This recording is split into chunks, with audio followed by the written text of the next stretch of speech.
الحمد لله رب العالمين، والصلاة والسلام على سيد الأنبياء والمرسلين وعلى آله وأصحابه أجمعين.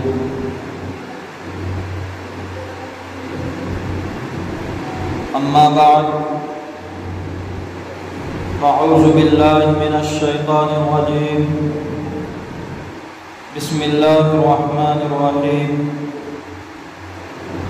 يا أيها الذين آمنوا كتب عليكم الصيام كما كتب على الذين من قبلكم لعلكم تتقون. صدق الله العظيم وصدق رسوله النبي الأمين الكريم، ونحن على ذلك لمن الشاهدين والشاكرين، والحمد لله رب العالمين. اللهم صل على سيدنا شفيعنا حبيبنا ومولانا محمد وعلى آل سيدنا ومولانا محمد وبارك وسلم. محترم سامعین کرام، انسان کو قدم قدم پر ٹھوکریں لگتی ہیں. کبھی نفسانی خواہشات کی وجہ سے، تو کبھی عدو مبین اور شیطان لعین کی راہ سے، تو کبھی شیاطین الانس انسانی شیطانوں کے وساوس اور غلط ماحول کی وجہ سے، برے اثرات کی وجہ سے. لیکن اللہ تبارک و تعالیٰ کی رحمت کاملہ قدم قدم پر اس کمزور فطرت انسان کی دستگیری فرماتی رہتی ہے.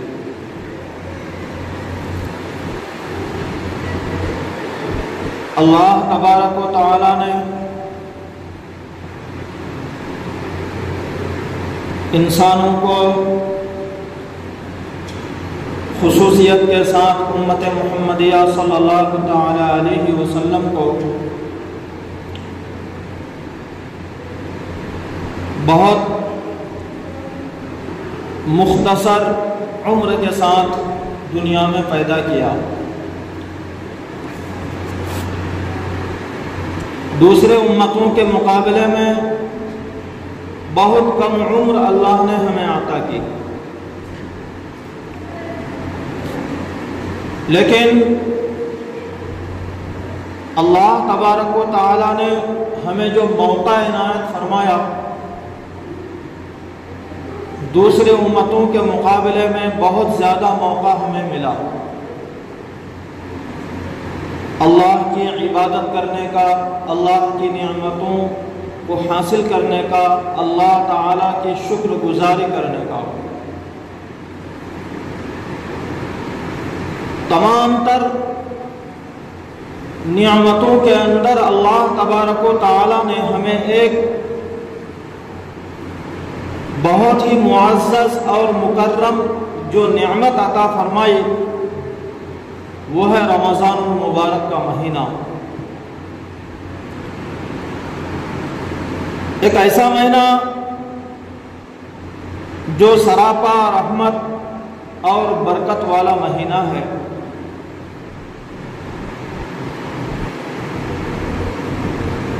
اللہ تبارک و تعالیٰ کی بے شمار نعمتوں کی بارش ہوتی ہے اس مہینے میں.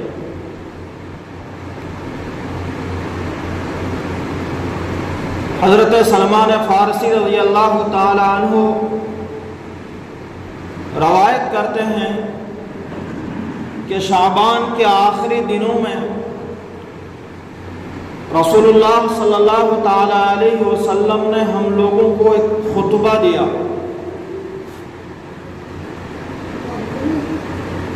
اور اس کے اندر آپ صلی اللہ تعالی علیہ وسلم نے رمضان المبارک کے مہینے کی عظمت و فضیلت کو بیان فرمایا.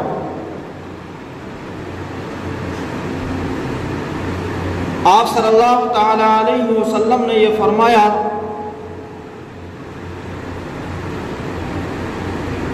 کہ عنقریب ایک ایسا مہینہ آنے والا ہے، شروع ہونے والا ہے،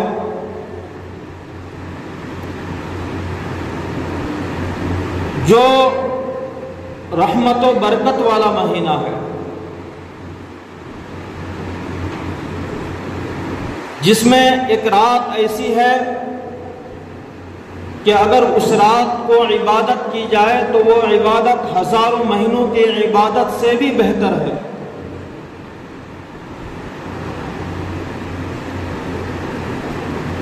اور اس مہینے کے روزے اللہ تعالیٰ نے تم پر فرض کیے ہیں، اور راتوں کو، اس مہینے کی راتوں کو عبادت کرنا، نمازیں پڑھنا بہت ہی زیادہ اجر و ثواب کا باعث ہے۔ اور آپ صلی اللہ تعالی علیہ وسلم نے یہ بتایا ہمیں، آپ نے یہ فرمایا کہ دیکھو اس مہینے میں اللہ کی رحمت بہت ہی جوش میں ہوتی ہے، اور اللہ کے بندوں پر اللہ کی رحمت بے انتہا برس رہی ہوتی ہے، اور وہ اس طرح سے برستی ہے کہ اس مبارک مہینے میں اگر کوئی غیر فرض عمل کرے، اگر کوئی نوافل پڑھے، اگر کوئی سنت پڑھے، کوئی بھی غیر فرض عبادت کرے، تو اللہ تبارک و تعالیٰ اس مبارک مہینے کے اندر اس غیر فرض عبادت کا جو اجر و ثواب عطا فرماتے ہیں وہ فرض کے برابر۔ اور اگر کوئی فرض عبادت اس مہینے کے اندر کرتا ہے تو عام دنوں کے حساب سے 70 فرض کے برابر اس کو اجر و ثواب ملتا ہے۔ یہ اللہ کی رحمت ہے جو ہمارے اوپر، جو آپ کے اوپر اور دنیا بھر کے ان تمام مسلمانوں پر برس رہی ہے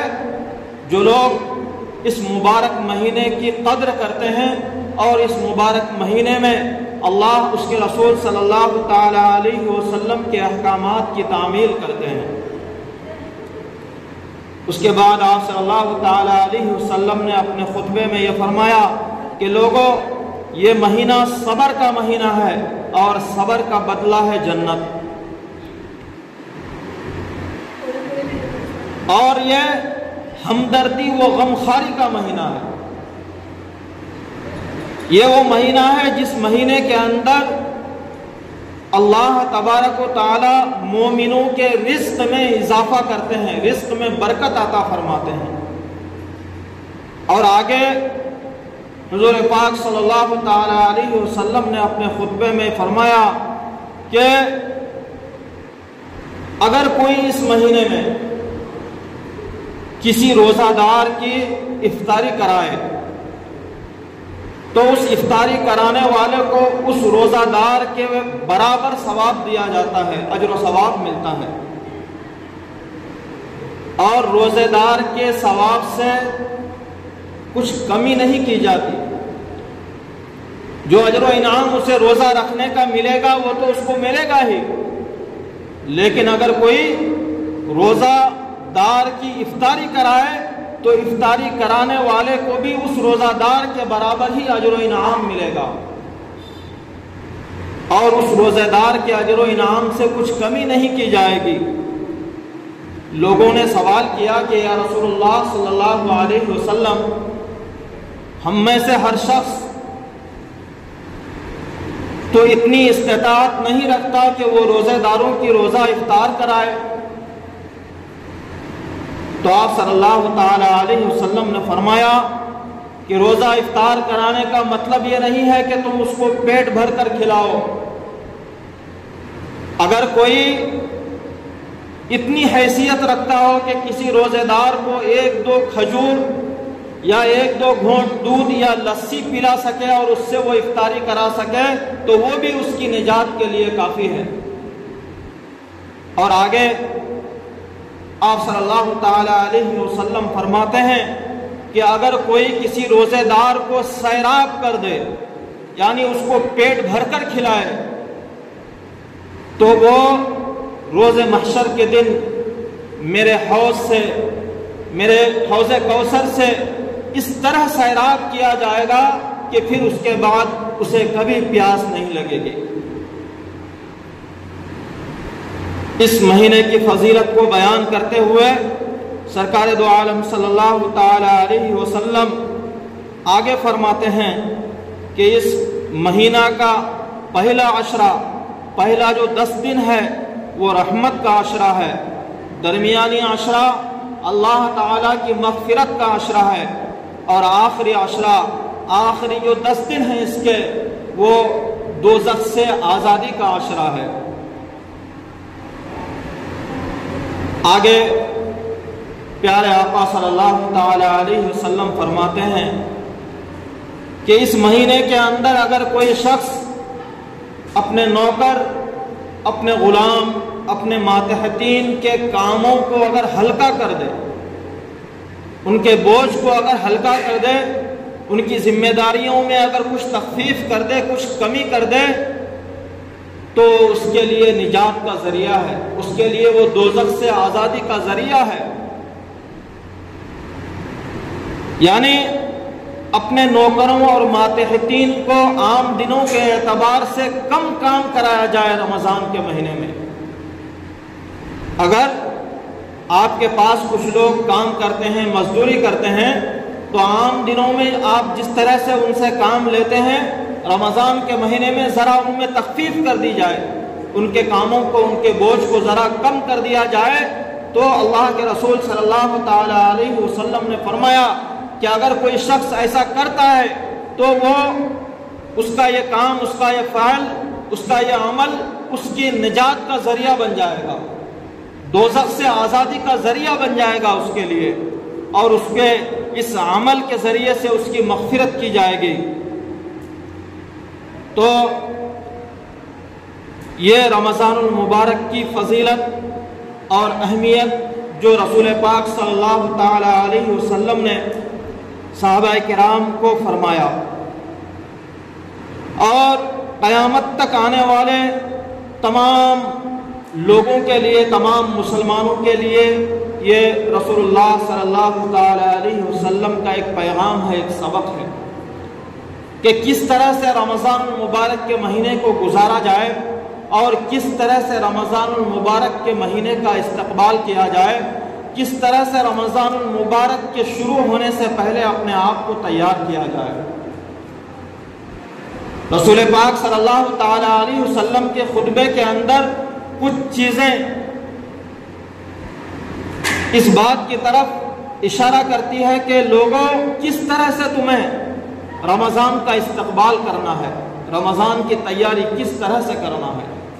آپ نے اپنے خطبے میں فرمایا کہ اگر کوئی غیر فرض عبادت کرتا ہے تو اس کو فرض کے برابر ثواب ملتا ہے، اور اگر کوئی فرض عبادت کرتا ہے تو 70 فرض کے برابر ملتا ہے۔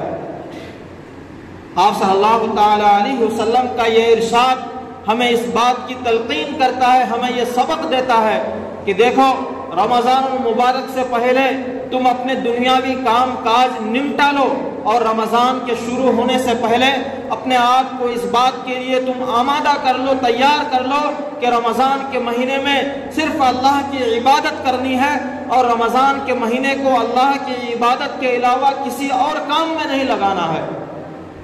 اور رغبت دلانے کے لیے آپ صلی اللہ تعالی علیہ وسلم نے اس بات کا اعلان فرمایا کہ دیکھو تم اگر عبادت کرو گے تو غیر دنوں میں، غیر رمضان میں جس طرح سے تم جو عبادت کرتے ہو، تم اگر ایک نفل پڑھتے ہو تو تمہیں نفل کا ثواب ملتا ہے، تم اگر سنت پڑھتے ہو تو تمہیں سنت کا ثواب ملتا ہے، اگر تم کوئی مستحب عمل کرتے ہو تو تمہیں اس کا اجر و ثواب ملتا ہے۔ لیکن رمضان کا مہینہ وہ مہینہ ہے، اور اللہ کی رحمت اس میں اس طرح سے برستی ہے کہ اگر تم کوئی اس میں مستحب عمل کرو گے، تم اگر کوئی نفل عمل کرو گے، تم اگر کوئی سنت عمل کرو گے، تو تمہیں فرض کے برابر ثواب دیا جائے گا، اور اگر کوئی فرض عمل کرو گے تو عام دنوں میں تمہیں ایک فرض کا ایک ہی ثواب ملتا ہے، اور رمضان کے مہینے میں ایک فرض ادا کرو گے تو 70 فرض ادا کرنے کے برابر ثواب ملے گا۔ دوسری بات آپ نے یہ ارشاد فرمایا کہ یہ ہمدردی و غم خواری کا مہینہ ہے۔ دنیا میں ایسے کتنے لوگ ہیں جو اپنی زندگی کو بہت ہی کسب پرسی میں گزارتے ہیں، بہت ہی تنگ دستی میں ان کی زندگی گزرتی ہے، تو اللہ کے رسول صلی اللہ تعالی علیہ وسلم نے فرمایا کہ ایسے لوگوں کے ساتھ رمضان میں خاص طور پر تم ہمدردی کرو، غم خواری کرو، تاکہ ان کا بھی سحری و افطاری کا صحیح انتظام ہو سکے، اور رمضان المبارک کے مہینے میں وہ بھی دنیا کے ٹینشنوں کو چھوڑ کر،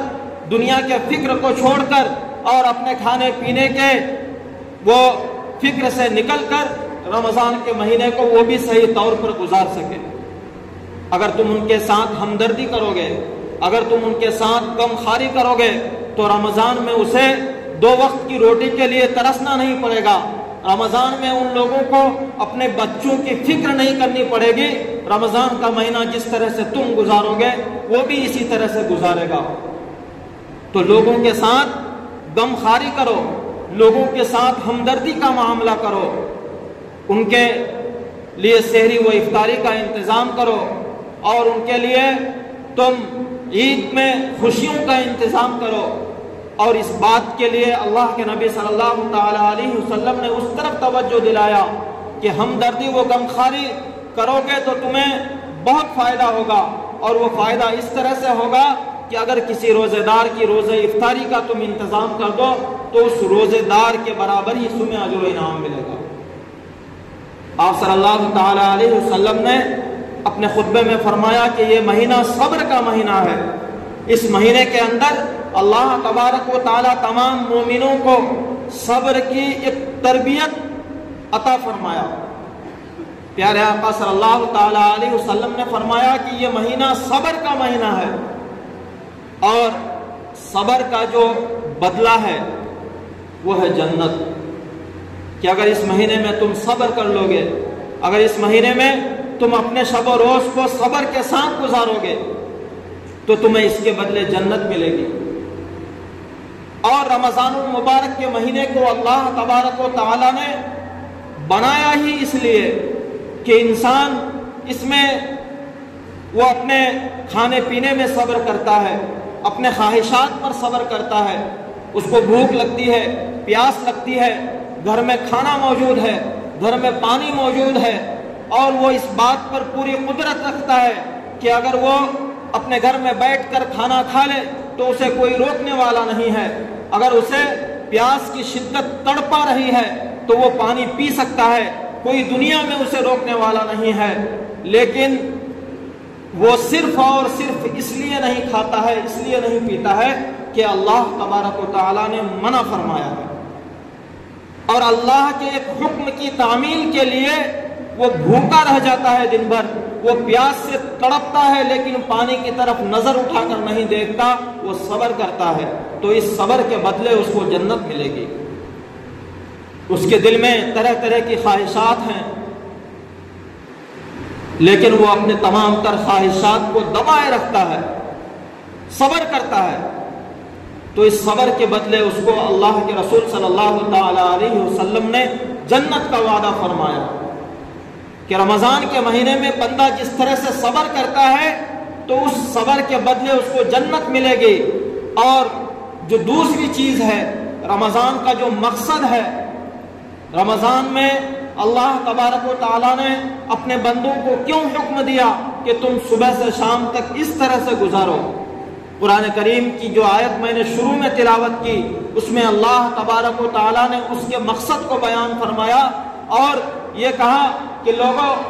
یا ایھا الذین آمنوا کتب علیکم الصیام، کہ اے ایمان والو دیکھو رمضان کے روزے تم پر فرض کیے گئے ہیں، کما کتب علی الذین من قبلکم، اس سے پہلے امتوں پر بھی روزے کو فرض کیا گیا تھا، لعلکم تتقون، رمضان کے روزے کا مقصد یہ ہے کہ تمہارے اندر تقوی پیدا ہو جائے، تم متقی بن جاؤ،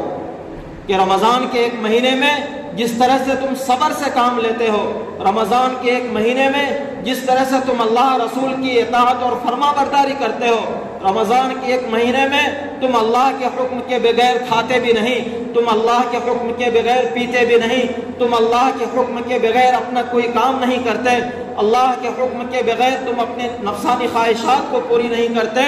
اور اللہ کی رضا و خوشنودی کے لیے تم اپنے آپ کو سراپا اس بات کے لیے آمادہ کر لیتے ہو کہ جب اللہ کا حکم ہوگا تبھی میں کھاؤں گا، جب اللہ کا حکم ہوگا تبھی میں پیوں گا، جب اللہ کا حکم ہوگا تبھی میں کوئی کام کروں گا۔ تم اپنے ہر کام کاج کو اللہ کے حکم کے تابع میں کر دیتے ہو، تو ایک مہینہ مسلسل اس عمل کو روزانہ جب یہ جاری رہتا ہے، جب تم کرتے رہتے ہو، تو اس کے ذریعے سے تمہیں تقوی اور پرہیزگاری پر اللہ تبارک و تعالی آمادہ کر رہا ہے کہ میرا ایک بندہ ایک مہینہ مسلسل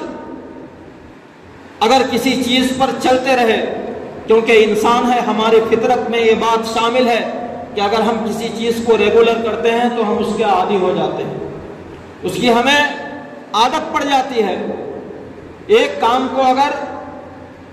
آپ شروع میں کریں گے تو تکلیف ہوگی، لیکن اگر کرتے رہیں گے تو پھر اس کی عادت پڑ جائے گی۔ اسی طرح سے رمضان کا مہینہ ہے، اس مہینے میں صبر کی تلقین فرمائی اللہ نے، تو رمضان کے ایک مہینے میں اگر آپ روزانہ صبر کریں گے تو شروع میں 1 2 3 4 دن 5 دن تکلیف ہوگی، بھوک لگے گی، پیاس لگے گی، دل چاہے گا، طرح طرح کی باتیں دل میں آئے گا، دماغ میں آئے گا، لیکن اگر آپ صبر کریں گے اور پھر دھیرے دھیرے رمضان کا مہینہ پورا ہوگا تو 30 دن تک مسلسل اگر آپ اس عمل کو کرتے رہیں گے تو یقیناً اس کی تھوڑی بہت جھلک رمضان کے بعد بھی باقی رہے گی۔